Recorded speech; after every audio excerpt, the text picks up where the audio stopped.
morning, good morning, good morning, y'all. Y'all tuned in to another edition of the Reach Pod. Appreciate y'all tuning in from week to week, every Thursday, 11 a.m. to noon. And today I have another special guest in the building. This gentleman here is from L.O.U.D, Texas, SWAT, and has been working on a lot of stuff. I had to do my homework. You got so much stuff going on, man. And so introduce yourself to the audience, man. What's going on, everybody? My name is DERRICK McKinney. I'm the CEO and founder of the independent label L.O.U.D Muzik. We got a couple other things going on, but right now, but L.O.U.D Muzik is where it's at. Is what we got going. Okay, that's what's up. So I guess my thing is for the people that don't know, give them a little bit of your history, your background, and just a quick run through of where you're at now. And I got a few things we'll talk about along the way. Definitely. Like I said, I'm from L.O.U.D, graduated from L.O.U.D, went to AMS, graduated from L.O.U.D in '98. Yeah, so I'm old. I'm school. I was in L.O.U.D. It wasn't the SWAT when I was there. Right. It was the suburbs at the time. So, but went off, worked for FUBU for like 6 years. Worked for R. Kelly for like a few years. Did the Black Panties album, his last gold album. I did all the marketing, branding, promotion. I broke the record Chopper Style here in Texas. Yes. Did Mr. Magic, I Smoke, I Drink. Did the D12 Purple Pills record. Did Ludacris' first album. Okay. I handled the marketing and promotions for it out here in Texas.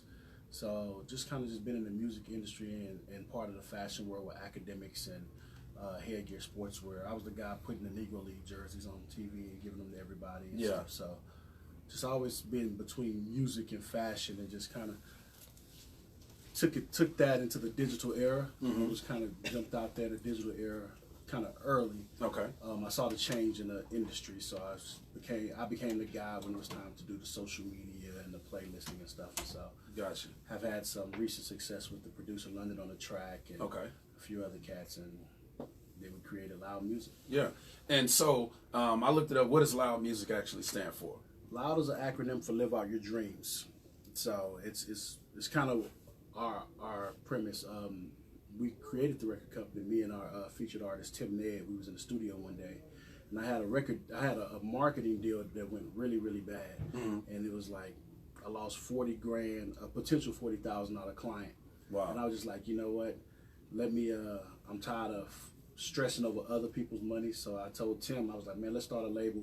Right. I'll be the CEO, you be the artist. And he was like, what are we gonna call it? And he said, let's call it L.O.U.D, Live Out Your Dreams. And I said, bet. And I think that was June 6, 2012. Okay. And we just said, I bet. Been running with it. Yeah, and that's just kind of having that as the label.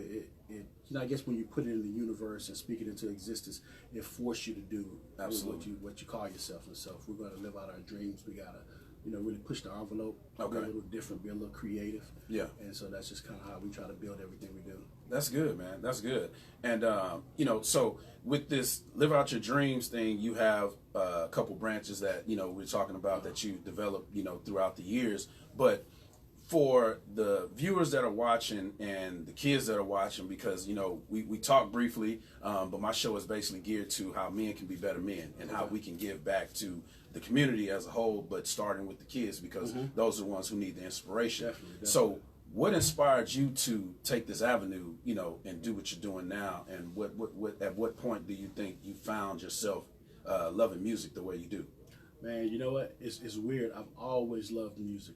And, everybody say I grew up around music and stuff like that, but like my mom and dad bought everything. Wow. Like I could be riding in the car with my dad and I'm listening to Phil Collins, Hall & Oates, Michael McDonald, to Earth, Wind & Fire. Then my mom is going to listen to Karen White, Betty Wright, Levert. So I was hearing everything, and I guess I'm at that unique age of 39 to where my parents grew up on hip hop.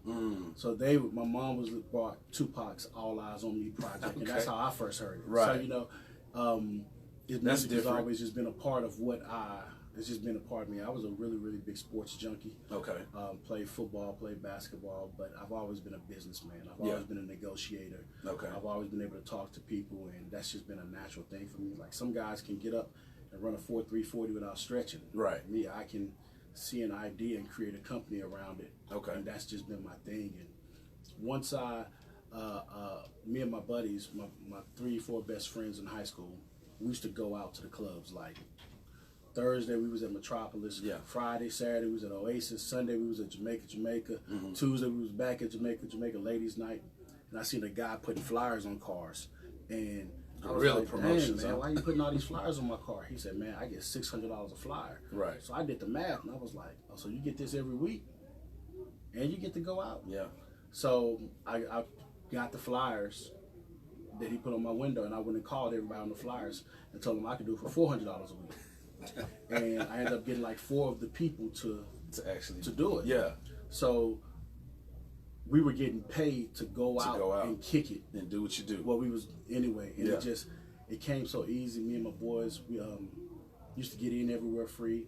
We ended up being part of the promoters for the Kappa Beach Party. Okay. And we brought Fubu down, Yeah. Rough Riders, DMX, Eve, and we was like 18, 19 years old. Right. So it's just something that literally just came naturally, and I realized I had a passion for it very early. That's very what's up. early. I knew it was what I wanted to do. At 18 years old, 17, when I graduated when I was 17. Mm-hmm. So from then on, I knew I was going to be in the music business. Okay. And were there any I guess big heads that noticed you early, or it's just been a grind? Because I know you said you worked on R. Kelly and Ludacris and all those. At what point, what got you to that level? How did you get connected with those folks? So honestly, it was with the Kappa Beach Party. I met the owners of the Kappa Beach Party. Well, it's a gentleman, a good friend of mine, and an early mentor for me named Quiz. And he was doing street promotions. Right. So I was like, all right, he seen me passing out flyers. He brought me on. He was saying, hey, I'm doing street promotions for the Kappa Beach Party. And I met the owners. And I just knew, like, okay, I see what this guy's doing, but I know what I can do. You can do it better. And Absolutely. I talked to him. I said, hey, some people from Louisiana want me promoting in New Orleans. So I was 18. I met him at Scores Strip Club, and they gave me pretty much a rental car and $2,000 cash and a bunch of flyers and tickets and stuff. And I went to New Orleans. Me and my best friend. Yeah. It was our first time ever driving out of Texas. Right. And we drove to New Orleans and promoted. Went to the radio stations, did ticket giveaways and everything. Met a bunch of people. And we ended up having like 200,000 people at the Kappa Beach Party that year. Wow. And at the time, Platinum Fubu was really hot. Right. And I got my phone book, the Yellow Pages, and I couldn't find the Fubu number in there. I was like, oh, it's just local. So I dialed 411 information, and I asked for Fubu in New York, and they gave me the number, and 212-273-3300. Yeah. Never forget that number. Nah, never forget it. And I called them. I was like, hey, it's this event in Texas. 200,000 black college students, and everybody's wearing the Platinum Fubu T-shirts. I think y'all should come. Yeah. They didn't believe me. You're right. So I sent them a VHS cassette and some Polaroid pictures and flyers of the Kappa Beach Party. And they was like, okay, we'll come. We need $5,000, 9 hotel rooms, and 9 plane tickets. I told the owners of the Kappa Beach Party, I can get Fubu to come. And they was like, okay, what it's going to take? So it's going to take $7,000, 11 hotel rooms, and 9 plane tickets. So I made sure I made up money. it a little bit, huh, D? I made some money. Got my boys. Me and my boys got our hotel rooms because we had to stay at the Victoria. Right. That got was the to. poppin' spot. Got to. You got to. The Victoria. Yeah. And so the owners of Fubu came down. We had a ball that weekend. I bet you did. That Monday, when we were headed back, Damon John, he called me Young Buck. He was like, hey man, call your moms, tell her you're gonna come to New York with us. I want to hire you to handle our stuff out here. And right. That's pretty much. That was the start. That was the true start. Yeah, because out here at the time, Fubu was so hot. Right. And the owners would come out here all the time. I would set up Fubu model calls and Fubu parties and everything like that. We was doing them in Ohio, Atlanta, Alabama. And I realized the power of a brand at that point because it was just me calling saying, hey, I work for Fubu and this is what I want to do. Yeah. And the doors would fly open. Yeah. So I understood the importance of having a strong brand at that point. Okay. That it'll do all the heavy lifting for you. Yeah, and you speak it so easily. It sounds like it was so easy, which for you it probably was. But again, for people listening, of course, times are different now. Because what year was that? You know, just put things in perspective. What year do you think that was? 99, 2000. 99, 2000. Okay. Yeah. And so that was, as far as the Capitol Beach party, I know it kind of went a little bit longer and it kind of died off and stuff like that. It died down about like 01, 02. 01, 02, yeah. But, you know, I started 95, 96, you know, those are the hot years, you know. I was out yeah, there. You know. I don't know why I was out there. I was 14, 15 years old. Exactly. I was out there. Exactly. You know, it was just something to do. You know, it was different. That was our big thing here in Texas and, you know, down in Galveston. But in regards to recognizing the opportunity, I guess my thing is, what do you think allowed you to see, you know, the opportunity that was in front of you and to actually act on it, you know? I think we all have, you know, a lot of people are very religious. I think I'm more spiritual than religious. Mm-hmm. And I think our inner voice is God speaking to us. Right. And I think sometimes you just got to trust that inner voice and go with it. Okay. And then people like, you know, you got to make sure you're doing what God wants you to do. Right. But then they're doing what society tells them they should be doing. Right.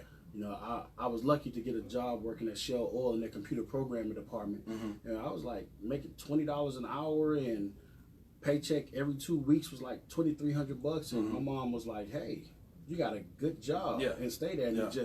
I would look around and I would see guys around me, 35, 40 years old, bald headed, fat, looking like they about 50. Yeah, and I was like, this is, it just was not me whatsoever. And I just knew that it felt so natural. It was easy. Okay. It wasn't. It was a struggle. Don't let that fool you. Right. I've lost cars, houses, friends, relationships. My mom hated it for years. Right. 2002, there was a music conference in Dallas called Impact. Mm-hmm. Every major artist, every major label was there. I caught a Greyhound bus there. I had $32 or $42 for the weekend, no hotel room. I slept in the lobby. I would stay up, go to all the parties. I would eat at all the little parties when they had finger foods. It's 5 o'clock in the morning when the last party was over. I'd go to the lobby, sit on the couch and just take a nap or whatever. Yeah. I'd go to the restroom, brush my teeth, wash my face, change clothes, and start the next day. Yeah. And I loved it.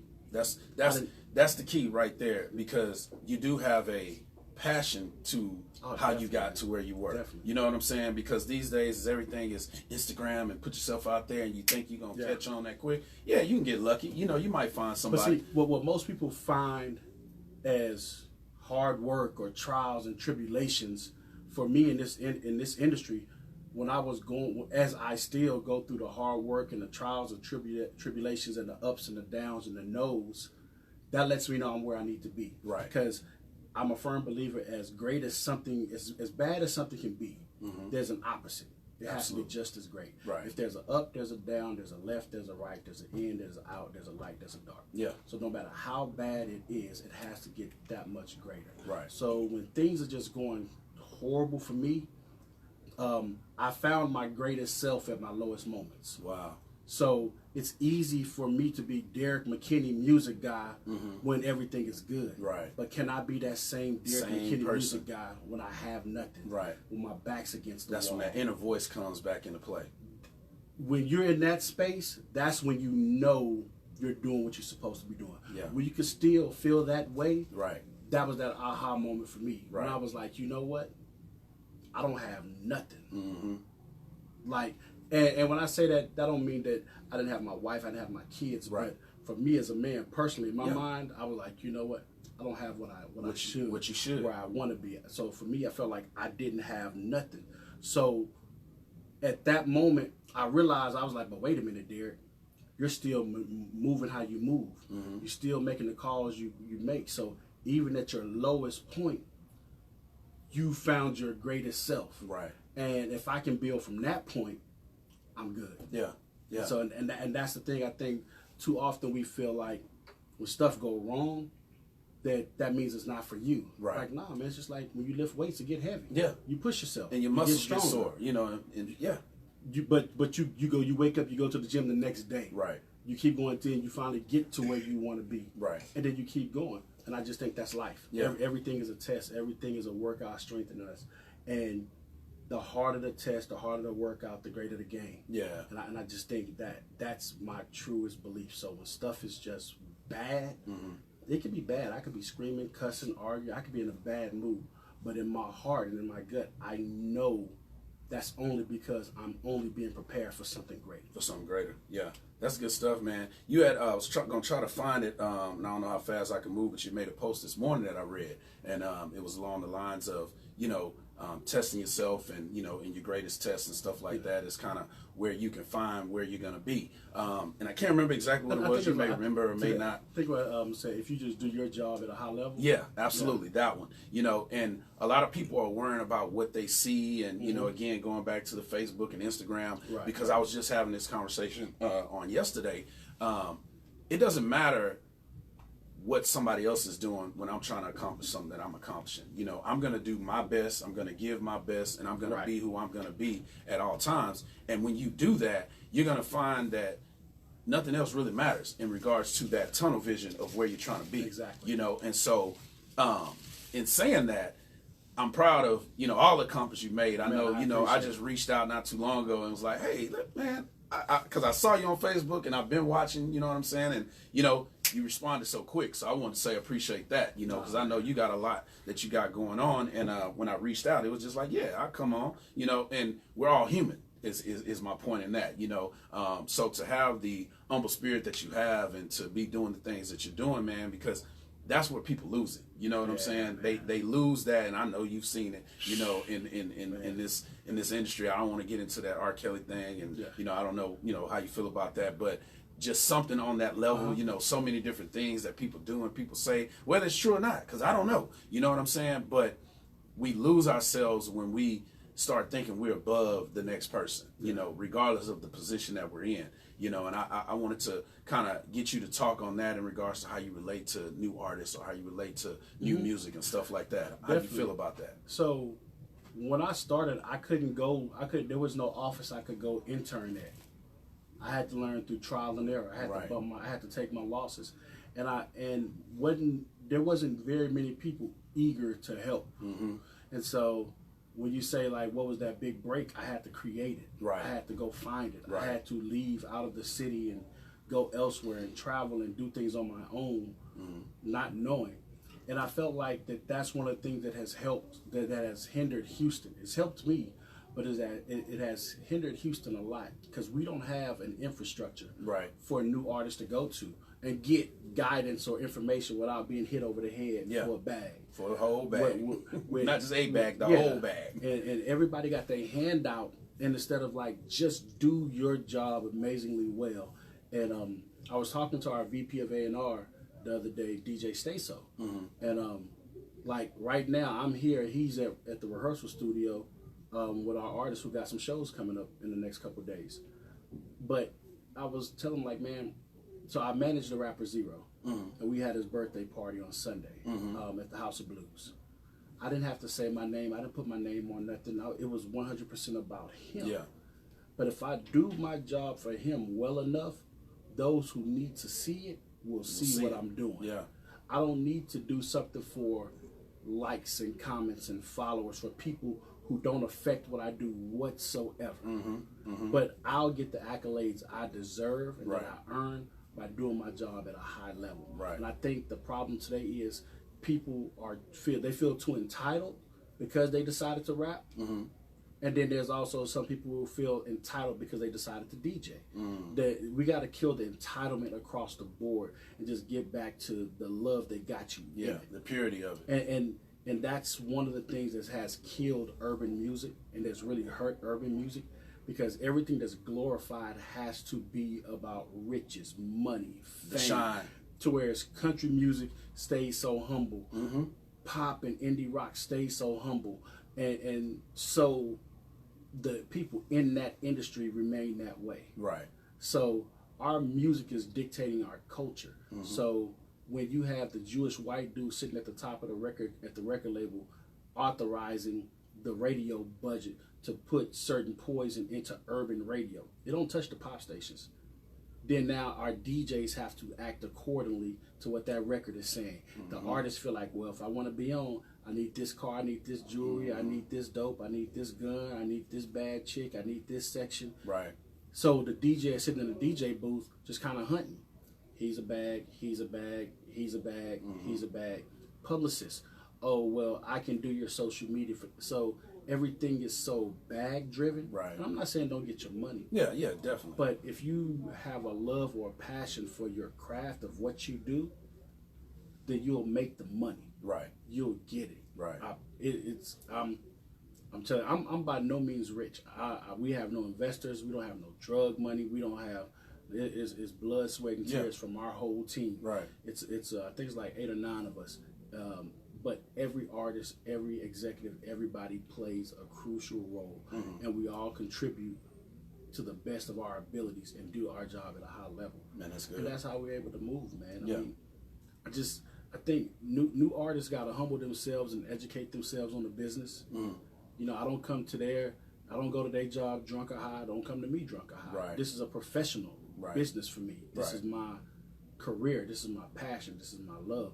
So don't disrespect it by coming to me half-assed. And I think that's one of the major problems, because new artists, they're looking for Zero to do something for them. They're looking for Slim to do something for them. But why? Yeah. These guys put in 20 years, hundreds and hundreds and hundreds of thousands of dollars and countless hours on the road to establish themselves. And you think because you did something on Instagram for free, that's just supposed to just say, automatically grab you. Yeah. It don't work like that. Yeah. And again, you might have 1 or 2 that get lucky like that, you know, but that's not the way. You know what I'm saying? You got to put in the work. You got to the blood, sweat, and tears. And you know, I've heard Slim say it 1,001 times on there. Man, I don't owe y'all nothing. You know what I'm saying? And he has no qualms about it, and he shouldn't, because he's put in the work. And you know, there may be things that other people don't agree with of how he did it, but the point is, if you look at his catalog, you look at everything he's done. He's earned it, you know what I'm saying? And so it's just point blank, period. They have the right to move that way. So when we get demos, I'll send them out to our A&R team, and normally our A&R Bliss, he'll kill it. Like, nope, I hate it. It's terrible. He doesn't like it. You gotta have tough skin too, right? So, but then I'll email that artist back and say, hey, right now this is not for us, but here's a studio you should go to. Call this graphics designer. Tell him I told you to call. Okay. Here's a DJ that I think will fit your music.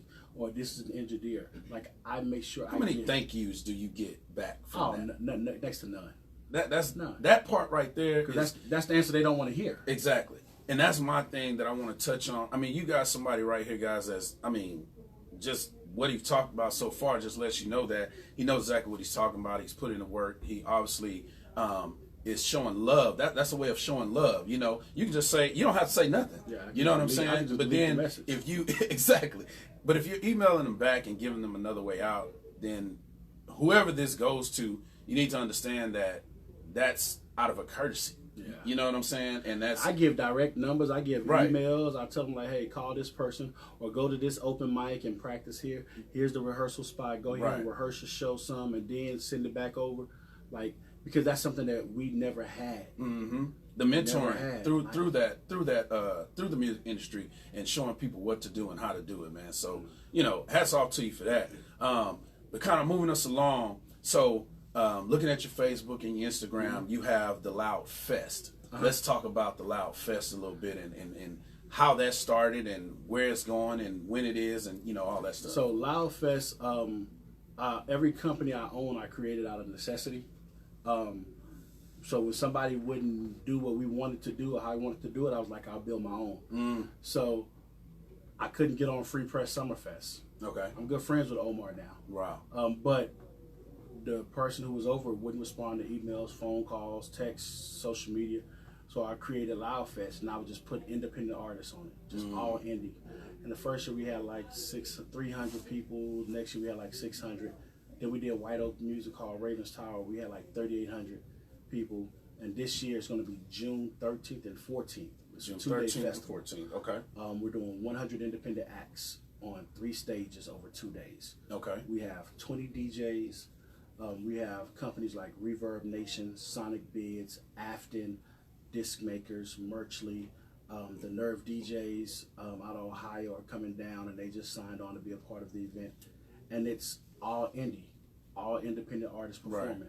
We got artists coming in from North Carolina, from Delaware, from Connecticut, of course Texas. There's artists coming from across the country here. They're all coming here.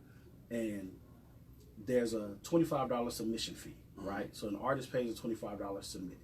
just by submitting, you automatically get your song played throughout the festival. You get on the flyer. You get on all the social media. You get access. You get access to the VIP kickoff party that Friday night.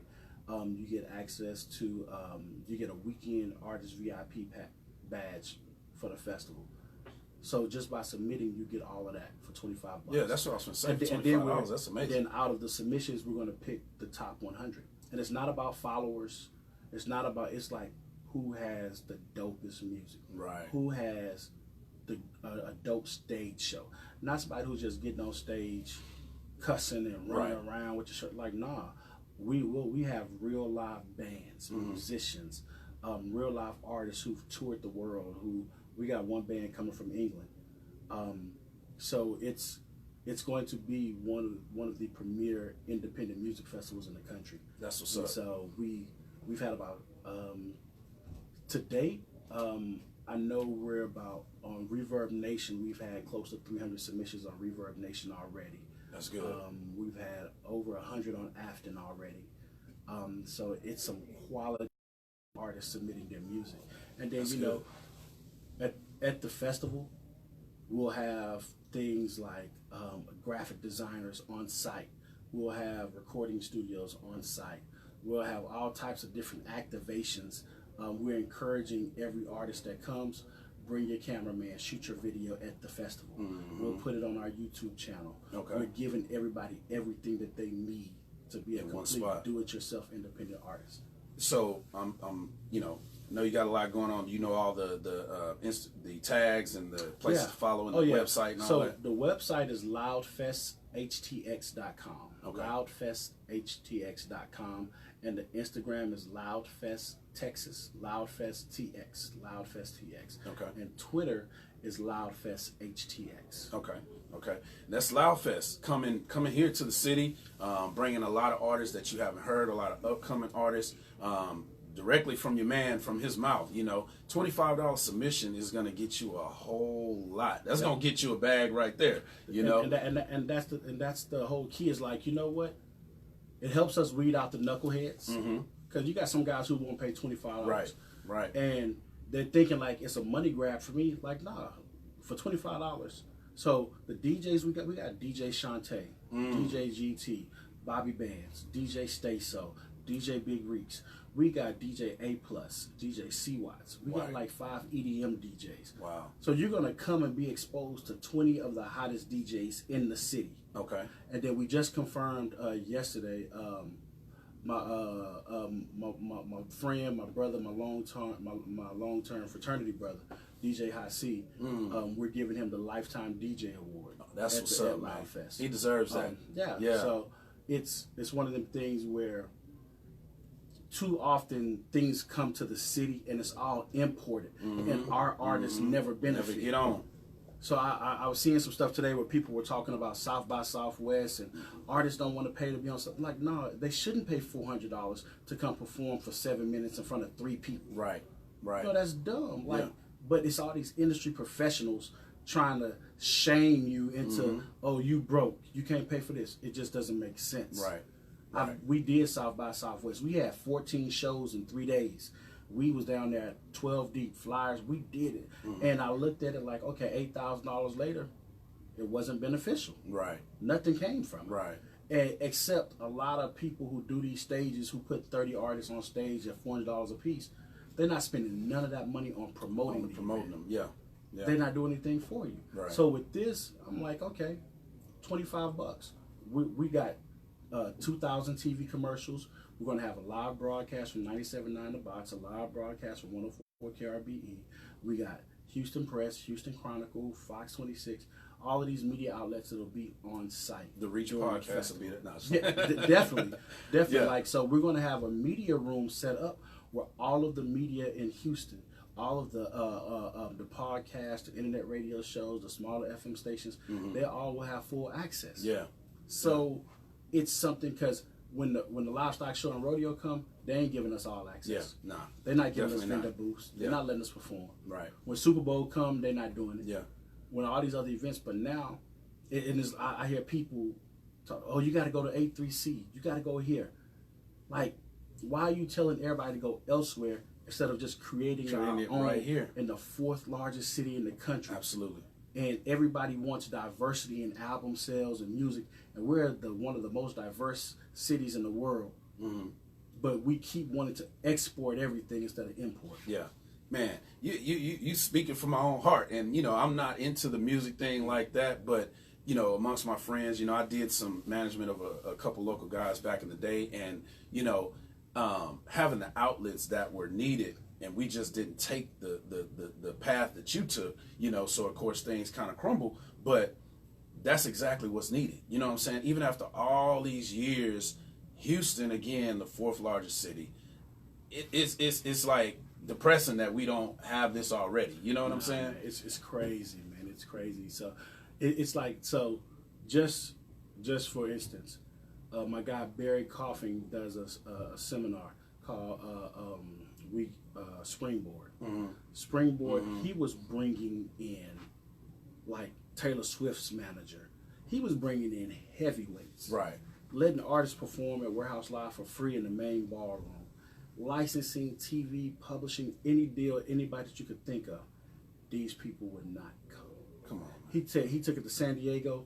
Blew up. Crazy. He's doing it in Memphis this year. Crazy. A good friend of mine, Andy. Andy is doing a Focus Business Conference. Mm-hmm. I'm one of the speakers at that event, but she's bringing in some heavyweight entrepreneurs just to tell people about how to be productive, right? How to create your companies, how to build your brands, how to do your social media, how to get your credit right, mm-hmm. how to get that business line of credit. And people will spend $350 on a bottle of Hennessy in the club, but won't spend $200 on themselves and investing. It's completely asinine, but it's everybody who wants something. Wants something, absolutely. You got to be willing to make the sacrifices, and of course, everybody may not have it. But again, the thing I want people to take away from what I've heard from you so far is stop saying what you don't have and create your own lane. Create your own lane. I mean, I just went to on Martin Luther King Day that Monday. I went to a luncheon with, again, shout out to World Youth Foundation for having me. But it was a 32nd annual Martin Luther King Day luncheon to give scholarships to students. And the keynote speaker, Mr. George Frazier, his exact words were, "We need to stop buying every damn thing and start selling something." Yeah. You know what I'm saying? And in addition to a number of other things that he said, and it was just about us as black people not having the wherewithal to create our own lanes in a whole bunch of different fashions. He's like, man, go outside and grab up your soil, put it in the bag and sell it, put your name on it, and it's just that simple when you think about it. You can market and sell anything, but you just have to have a plan, you know what I'm saying, and have that vision and that inner soul speaking to you to create the things that you need. And I like what you said about that, how you noticed what you didn't have or what you couldn't get and the avenues that you couldn't reach, and you just created it for yourself. That's how literally outside of loud music, and loud music was one of those things. There's certain things that I want to do in the music industry, and I knew I couldn't do it if I wasn't controlling my own company. Right. I had made a couple of other artists and record companies millionaires. Right. I took a clothing company from $8 million a year to $22 million a year, mm-hmm. and I just realized, like, I'm tired of not being on the larger side of this. Right. Right. And I'm tired of the good job. Mm-hmm. I'm tired of the, hey, keep working. Like, no, that's not me. Yeah. So it's one of those things where we really just have to, we got to stop being scared to get out there. Mm-hmm. We got to put the blinders on and stop worrying about what others will say, what others will think, what others are doing, and just really focus on being the best you humanly possible, man. And that's, I think with so many things in our community, we are fed more distractions than anybody. Right. Like, we are distracted from the fast food commercials. And my boy pointed it out to me, my barber. Mm-hmm. He was like, it's more black kids and fast food commercials than any. But, it's like, yeah, damn. When you think about that's true. I never seen that. I thought about it, I should say. But that's true. It's more, and then when it is a commercial, it's a black woman, white husband. Right. Mixed kids. Right. If it's a family setting, mm-hmm. that's what it is. So it's like there's not a lot telling black men you're great at being a black man. Right. You are 100% capable of doing any and everything. It's not a lot of things out there. Yeah. And I had to make some changes in myself and look at myself and like, you know what, Derrick? Nah, man, get your mind right. Stop the foolishness. Focus on you.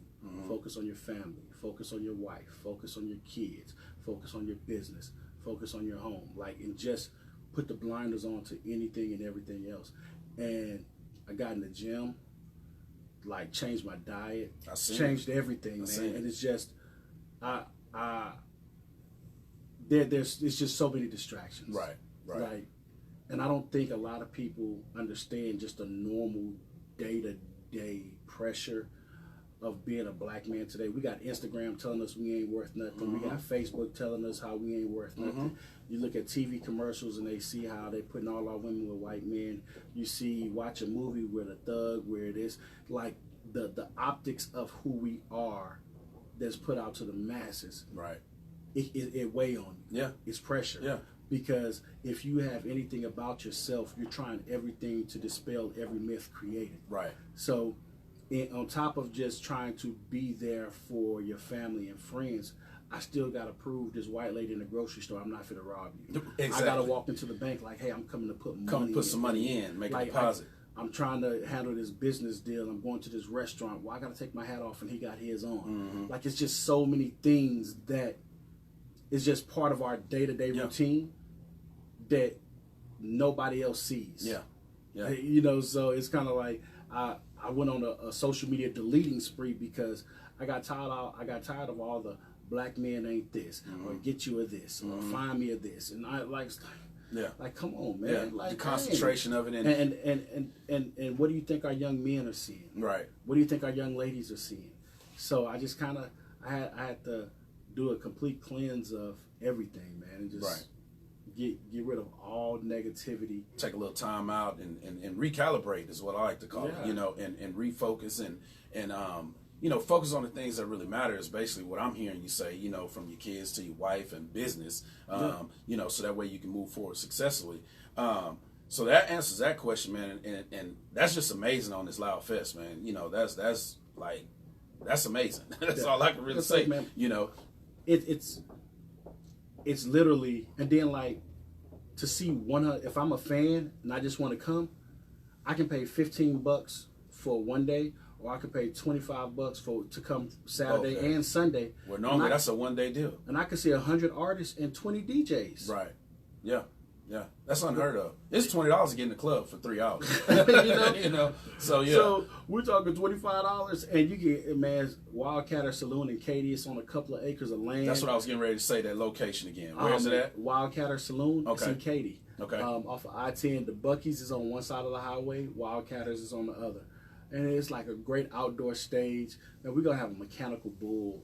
The VIP sections, we have 2 hot tubs. We have a big bonfire.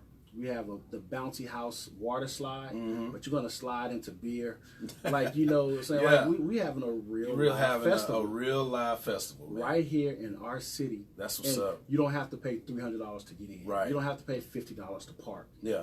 No. Yeah. And you creating all this, man. That's the L.O.U.D Fest, man. What was that date again? You said June 13th and 14th. June 13th and 14th. $25 submission. You get a number of things, you know, $15 or $25 for 2 days, $15 for the 1 day. And I mean, I just expect everybody to be there, you know, and that's just, I'm caught up in the whole idea of it. You know what I'm saying? That's going to be amazing. Moving on to the next thing, the food, the Great State of Texas. The Great State of Texas food truck. Yeah. You know, talk about that. So we just had it November 16th, and the food truck festival was amazing. We did like 6,500 people. Okay. We had like 30 different food trucks, 50 different vendors, beer garden. We had Cousin's Maine Lobster, the Cuban spot, Lunchbox Hippie. We had the big Hawaiian roasted pig. We had the food truck competition where we awarded a belt. Okay. A WWE style wrestling belt for who had the best food from their food truck. Who won that? Lunchbox Hippie. Okay. Yeah. They had this chimichurri steak that Everybody said just like melted like butter. Come on, man. People lost their mind for it. So it was great, man. We had Gulf Coast blood centers out there. Okay. Doing a blood drive. We had City of Houston was very, very instrumental in it. They had a lot of great vendors, a lot of great booths out there, just giving people free services, free information for it. Okay. We give away like 5,000 free tickets. Kids 12 and under are free all day long. Right. So this is an annual thing. Okay. Yeah. So it was November, so you got pretty much a whole now, year. This year it's going to be November 6th and 7th. Okay. Friday, November 6th, we're making it a school field trip day. Okay. So this year's location is the Fort Bend County Fairgrounds. Okay. So Fort Bend ISD, Richmond, Rosenberg, HISD, they'll be able to bring the kids Friday for free. Man, I'm gonna bring my chess club kids out there. Yeah. So I don't know if the name Ashana Orr sounds familiar to you. No. Okay, because she has a food truck. Her and her husband. I hope you watch and I hope you see it sometime. What's the name of the truck? That's what I don't know. Okay. I gotta get that info. And it's on the tip of my tongue, but I just can't remember it. But Miss Ashana Orr, you're gonna get connected with my man for the Great State of Texas Food Truck Festival. That's gonna be coming in November again this year because they have a food truck, and she's been working every day, and so if they weren't there, then I know they'll be glad to be in there this year. So So definitely we'll shout that out. We're actually probably next week are going to start taking the submissions for the food trucks. So, okay. I mean, we got about 400 food trucks on a wait list. Wow. Like it has become like one of those events to where the food trucks are waiting to jump on it. Where do you do this at, or does it change each year? Well, it changes each year. Okay. Last year we did it in the East End. Okay. This time we're going to do it at Fort Bend County Fairgrounds. Okay. That's feasible. Yeah. I like the Fort Bend County Fairgrounds location because it's easy to get to. It's familiar. Mm-hmm. People know about it. Right. And it's right in the middle of Richmond, Rosenberg, right. Fort Bend. You got Sugarland. They get a whole day of school out for that Fort Bend County, whatever it is. Yeah, Fort Bend County Fair. So I'm trying to replicate that day of school to where we're going to have live musicians, DJs, stuff for the kids to do all day Friday. Right. And then like at Friday like 5 o'clock, we'll just go into our regular evening day of the festival. We're going to bring in some national acts for it this year. That's good. And then Saturday, we gates will open up at I believe 12 noon. That we go 12 noon to 10 p.m. on that Saturday. And I mean, I know my birthday is November 11th, so it seems like it just passed, but it'll be here before you know it. So, anybody with a food truck, you got a waiting list, but, maybe y'all can work something out. He's a negotiator, so, everything can be done. Yeah. So that's a big thing. And then just for the sake of time, man, got to talk about the beverage you got going on, man. Yeah. The next vodka. So I'm like, my man is going to be serving his own liquor. That next vodka will be the premier drink sponsor for L.O.U.D Fest and the Great State of Texas Food Truck Festival. Figured. And everything else I ever do in my life. Because people gonna drink. They gonna pop the bottles. I had the honor and privilege of partnering with a gentleman named Jimmy Gaston, man. Great brother, man. It's not often in this industry you meet people solid and on your same wavelength and have your same goals with family and business and friends. And, we clicked immediately. And it's like we've been rocking for 20 years, and it's probably only been about 3 or 4. Right.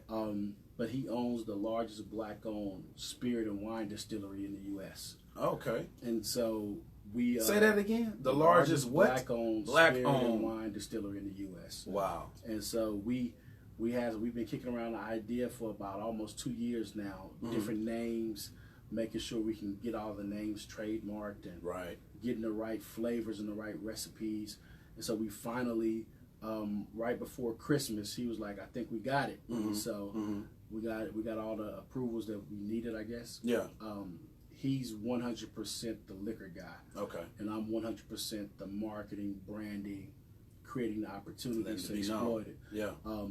And so it's a great partnership. And Next Vodka, NEX. Yeah. Vodka, that's going to be our first product. We'll have several different flavors. We'll have a watermelon flavored, a pineapple flavored, a green apple flavored, a passion fruit flavored, and our regular flavored vodka. Okay.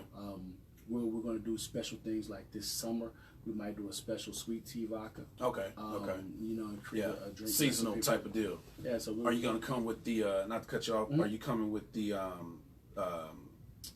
regular flavor first? Oh yeah, decided? Yeah. The regular flavor is going to be first. Okay. And then as throughout, probably by the summer is when we'll start to release our summer flavors, and then we'll prepare for the fall. Yeah. But we're literally going to treat our plans to treat the vodka just like shoe releases, product releases. Okay. To where like a case of vodka is about the same as a pair of Air Max. Right. So we're going to allow people to RSVP and reserve their cases in advance. So we'll have pop-up shops and meet and greets at key liquor stores and key outlets to where you can come in and get your case. So it's going to create an exclusive type vibe for it. That's what's up, man. We wanna. It's going to be affordable. Price point on the shelf will probably be about $21-22. Yeah, that's good. And it'll be something good. You know, a lot of people have vodka on their bar. They have it in the refrigerator. Some people have it in their office for cocktails. So I wanted something that we could make sexy for women, right? And something that men wouldn't mind drinking too, right? Cool bottle design, cool color scheme, cool logos. Yeah. So I can see the commercials now, man. You know, men and women all over the place. We're gonna make it a real cool, sexy lifestyle brand. That's what's up, man.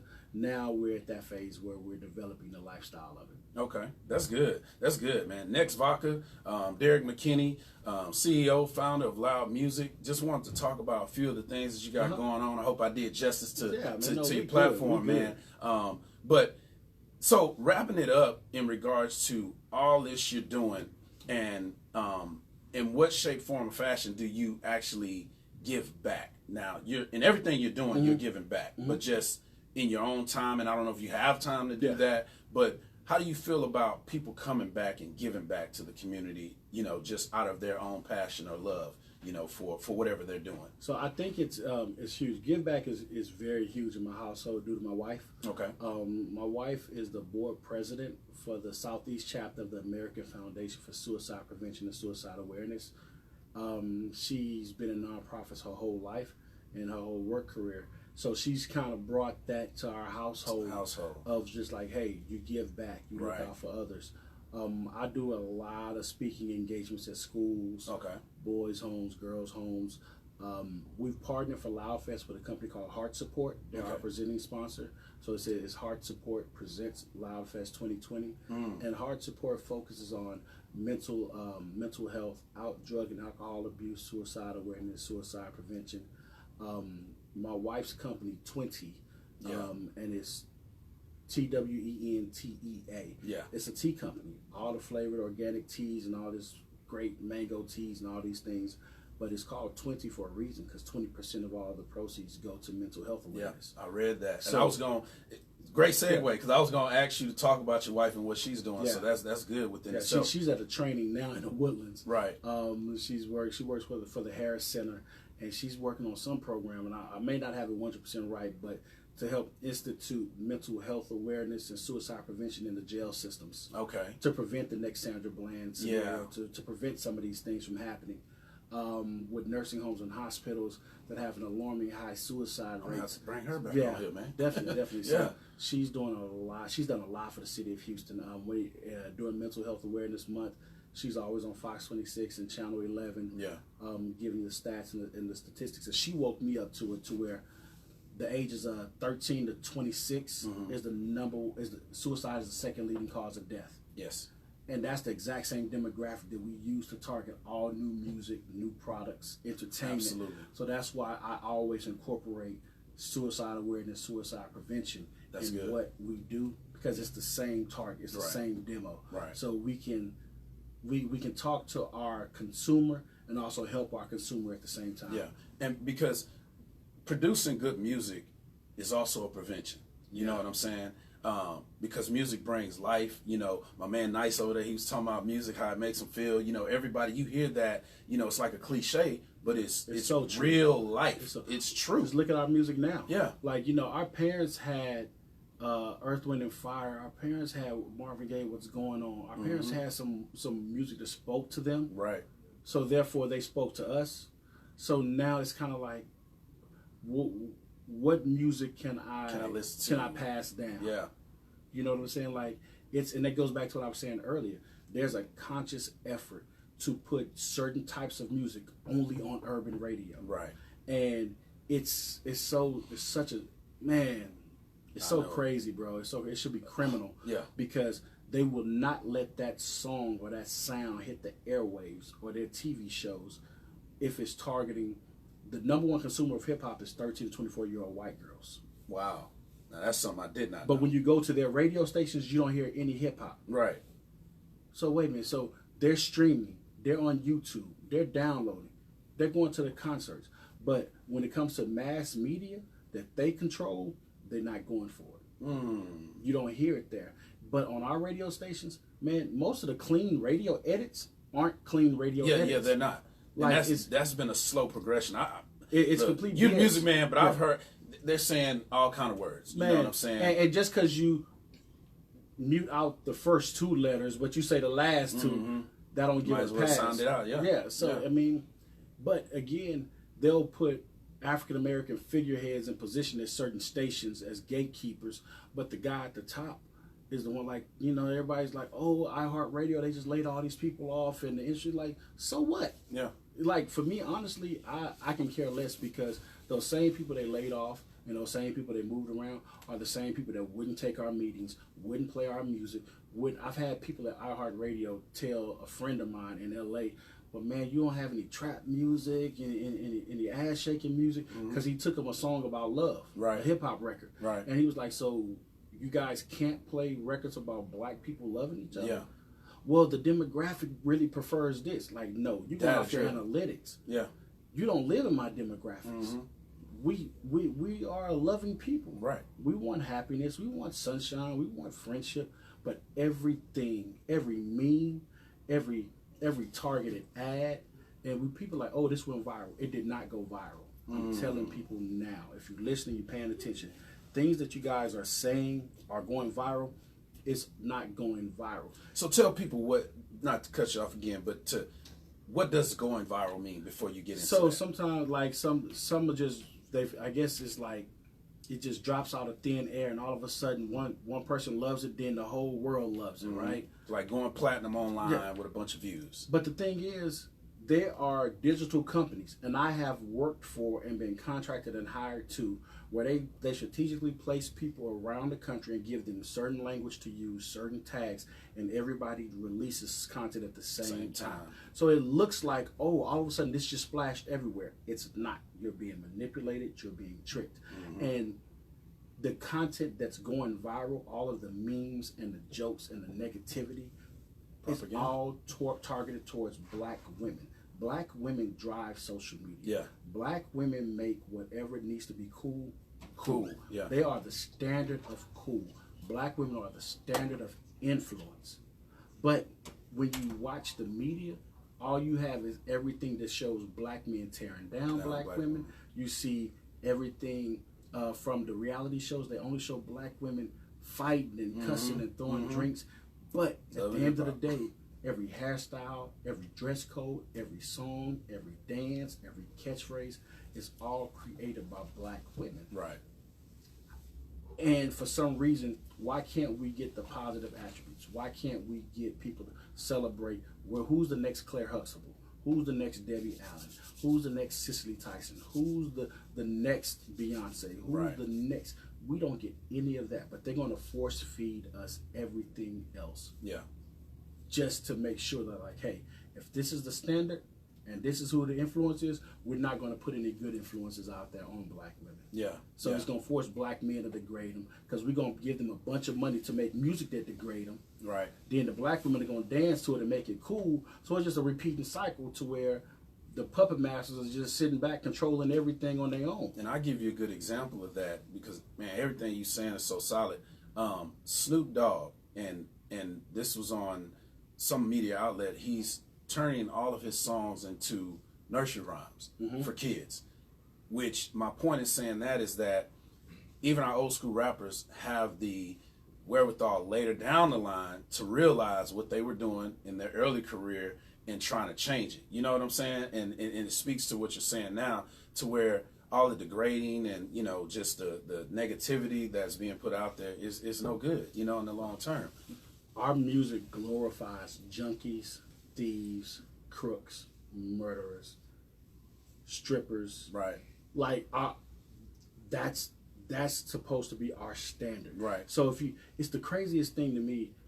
I'll see a picture of a rapper who beat up his girlfriend, and now him and the girlfriend's back together, and it's relationship goals. Yeah. What type of self-hate are they teaching us? Yeah. Like, this is ridiculous. Yeah. Like, because somebody has on matching Jordans, that's not a relationship goal. Mm-hmm. Where's the matching 750 credit score? Exactly. Where's the matching businesses? Where's the matching homeowners? Yeah. Like, it's and people hide behind it. Oh, it's just jokes. It's just social media. Mm-hmm. No. They don't realize the influence, or the word I like to use is the impact that you're having on people, you know. And I mean, you know, you've been there, I've been there. You said it earlier. You had to self-reflect, man. I'm going through that phase of my life now where everything matters to me. You know what I'm saying? Yeah. There used to be a period where you would just do things that didn't really matter, or you didn't think about it. And that's another point of me creating this show, is another outlet for, you know, me to have self-therapy, but also to talk to people like yourself that are actually doing some things that can influence the people that are watching, you know, and it actually means something. I'm not just up here just talking, oh man, I'm cool with Derrick. No, man, you know, it's like you're doing it and you have a purpose and you're intentional behind it. So, you know, that everything has to have a purpose, man. Right. There is no carefree time. There is no downtime. There is no. And if it is downtime, it's downtime for a reason. Right. So I needed to sit there with my daughter. Reload. I needed to sit there with my mom. I needed to sit there with my wife. Yeah. I need to go. My son is at Lamar University. I need to go up to Beaumont and just hang out with him for a day after practice or something. So it's just everything we gotta do has to have a purpose, man. And I was telling my cousin the other day, like, I hate social media. Mm-hmm. If it was not a part of our business, I wouldn't be on. I would love to go back to just having a beeper at the most. Yeah, like it just. Don't run up here, Mom. Slow down. She just getting on social media. She hate it too. She probably gonna hug the heck out of you when she get done. It's like, man, it's just so negative. And then it's the hard part is we curate our own timelines. Mm-hmm. So what we see on a daily is because this is what the people who buy ads, they think we want to see these things. It's like, no, I don't want to see this fight. Yeah. I don't want to see this stripper. Yeah. I don't want to see this twerk video. Mm-hmm. So I started following book clubs. I started following all types of different things just to see if they would give me that influence.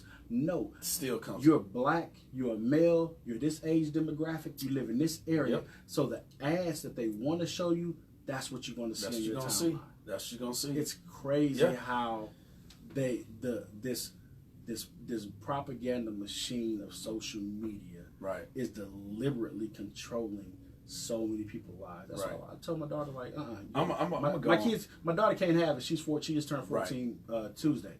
She can't have Instagram. Happy birthday, baby girl. Yeah. The most she can have is Facebook. Yeah. And me, her mom, all her grandparents, aunts, uncles, cousins, everybody on it. Yeah.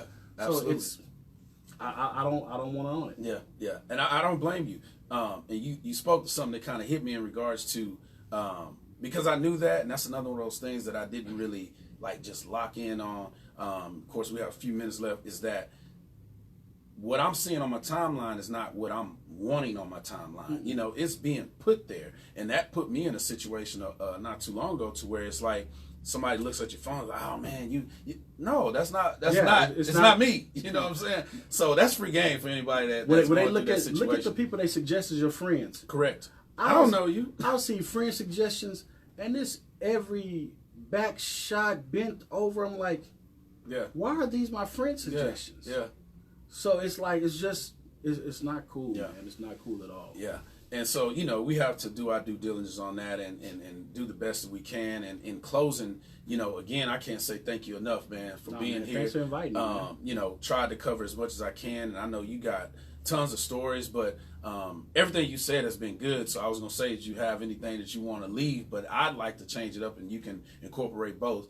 What has been your best moment to date, just off the top of your brain, that you can remember throughout your musical career? You know, whether it's with the artist, whether it's something, you know, just something to wow us, I guess. Honestly, man, and I hate to not wow you. I want you to be real with it. But I think the greatest thing that has happened to me was hitting my low point. I can't live in the trophy room. I can't worry about I won this. But when I was at my lowest point and I felt low, I looked low, I wasn't happy with myself, I made bad decisions, and I was like, I was so disappointed in me. And in that moment, I didn't quit. I didn't give up. I was like, I used that as fuel and turned so much around for me. That's good, man. I think that has been the greatest moment for me. And so you're 39 now? I'll be 40 June 16th. Man, that's what's up. How long ago was this low point? 2019. Oh, man. Just yesterday, guys. So, man, again, shout out to you, Mr. Derrick McKinney, CEO of L.O.U.D Muzik, the Musical Fest, the food trucks, the Next Vodka. I mean, you doing it, man. And somebody needs to hear that. You know what I'm saying? And especially with it being just yesterday. Of course it wasn't yesterday, but you know what I mean. And you're fighting through, and you keeping it moving and you keeping it going, and that's gonna be a learning experience for you, and it's gonna be a starting point for somebody that's watching, man. So yes, sir. I appreciate you coming on the show, brother. Thanks for having me. Absolutely, man. Anytime, man. I loved it, brother. Yeah, give them all your info again, man. Instagram at Derrick MC, DERRICK MC. The same thing for Twitter. Facebook is Derrick Thomas McKinney. loudmuzik.com, LOUDMUZIK. I gotta repeat this. $25 submission for artists. $25 submission for artists. Y'all gonna get a gang of stuff for the. So you get 25% off any package with Nerve DJs, 15% off from any order at Disc Makers, 15% off of your order with Merchly. You get put on the flyers, the posters. You do all the media interviews. You get your song played throughout the festival, and you get VIP access for the weekend and the Friday night kickoff party. Man, amazing. Got a shout out to my man Gary. He's an artist that I'm gonna get connected with you for that, because I told you it was gonna be something you need to watch today. Then you have the food truck festival that comes in June, November 6th to 7th. November 6th and 7th. Great State of Texas Food Truck Festival. Okay, and then look out for the Next Vodka. Any projection on releasing the Next Vodka? We'll actually have our first cases within the next, the first or second week of February. Oh, okay. So once we have the cases in, then we're gonna do our photo shoots and everything. So I'm looking for an April-May rollout. Man, that's what's up. That's what's up. I'm behind you, man. I know it's from a distance, man, but I've been watching, and it just hit me like, man, see what's up, and that's what I did, and you here, and it's been a great show. Appreciate everybody tuning in. Stay connected to my man Derrick McKinney and all the things he has going on. Again, you've reached the Reach Podcast show, where every show reaches beyond the ears of the listeners. Appreciate y'all.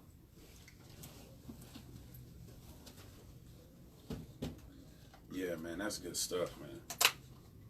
All right, y'all, I'm out. I appreciate everybody for tuning in. Share it with somebody, save it with somebody, tag somebody, keep it going.